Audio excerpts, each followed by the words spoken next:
Umlando wesibongo sakwaMhlongo. Abantu bakwaMhlongo imvelaphi yabo ayicaci kahle kodwa kusolwa ukuthi kukhona ukuxhumana okuthini nabakwaDlamini. OMhlongo babizwa ngokuthi ngabaselangeni okuyisithakazelo sabo. Babakhe emithini emide kwehle njalo kubheke komfanefile entembeni kuze kuyoshaya ngaseningizimu nenkwalini. Umlando wabantu bakaMhlongo mkhulu futhi baziwa njengabantu abavelela kakhulu futhi kubona kuzalwa amaqhawe namaqhawekazi. Sithola beholwa nguMhlongo kaNgqeshe kaSililo. UMhlongo wayengesiyona inkosana kaNgqeshe kodwa inkosana kwakunguNdzawo owavele washiya ikubo wayokwakha eMpaphala.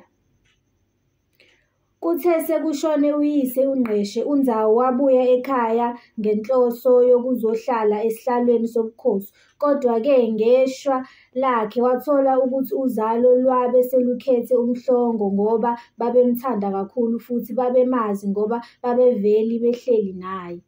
Ukuthi bafuduke kanjani eSwazini akuveli kahle kodwa ngathi bakanye nabantu bakaNdwandwe. uNdzawo bamxosha bamchapha ngezinhlamba waphuma kabuhlungu wabashiya ebaleka eshiya nobukhosi obungobakhe. UMhlongo wase ezala uBhengi. uBhengi-ke waziwa ngamagama amaningi okubalwa oBhebhe kanye noDlomo. uBhengi uganwe ngumfundi kaKhondlo wakwaQwabe owafika wamzalela abantwana abathathu, uNxazonke, uMgabhi noNandi indodakazi. uBhebhe ushone washiya unkosikazi uNandi isencane neyakhula ngaphansi kwesandla somnewabo uMgabhi owayakhe umuzi waseBozeni ngenhla nje komfula iMlovu. uMgabhi uzale uSongweni kaMakhedama. Inkosazana uNandi izale umlilwana uShaka ngemuva kokuba ihlangane nenkosi uSenzangakhona njengoba sazi sonke ukuthi kwenzekeni phakathi kwabo. Kunesikole esiqanjwe uMgabhi ngoba kuhlonishwa yena. Njengoba bese kushiwo ukuthi ukuvela kukaShaka akuzange kwehle kahle kubantu bakwaMhlongo ngoba wayengagananga kwaZulu enkosini uSenzangakhona.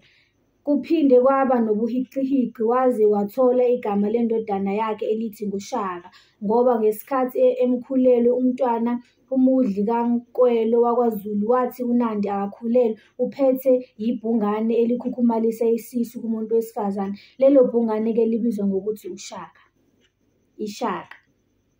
Umntwana umudli wayethatha ngokuthi kwakungeke kwenzeke bakhulelisane ngoba babeyizihlobo ngoba uNandi wayezalwa kwaQwabe abakanye nabakwaZulu. Esezelwe kuthiwa nguShaka kodwa igama lakhe kwabe kungumlilwana kwabe sekuchuma leli likaShaka. uShaka ekukhuleni kwakhe wayohlala elangeni ngemuva kokungaphatheki kahle kwaZulu. uShaka wayenodadewabo uNomcobo nakhona elangeni akaphathekanga kahle bahamba ngoba uShaka wayephethwe kabuhlungu nguMakhedama owayembiza iqanda lenjelwane futhi bembhinqa bembiza ngawo wonke amagama angasile. Bedlula nonina uNandi baya emambedwini eMpaphala lapho uNandi wathola umntwana uMngwandi kuGendeyane wakhona emambedwini. Kuthe ngesikhathi uShaka esesesihlalweni sobukhosi kwaZulu, uMakhedama waba ngomunye amkhumbulayo ngezinto ezimbi ayezenze kuyena esengumfana. Wabe esehlasela isizwe sakwaMhlongo ukuphindisela ubuhlungu abuzwiswa ebunganeni bakhe. Siyabonga-ke ngesibongo sakwaMhlongo.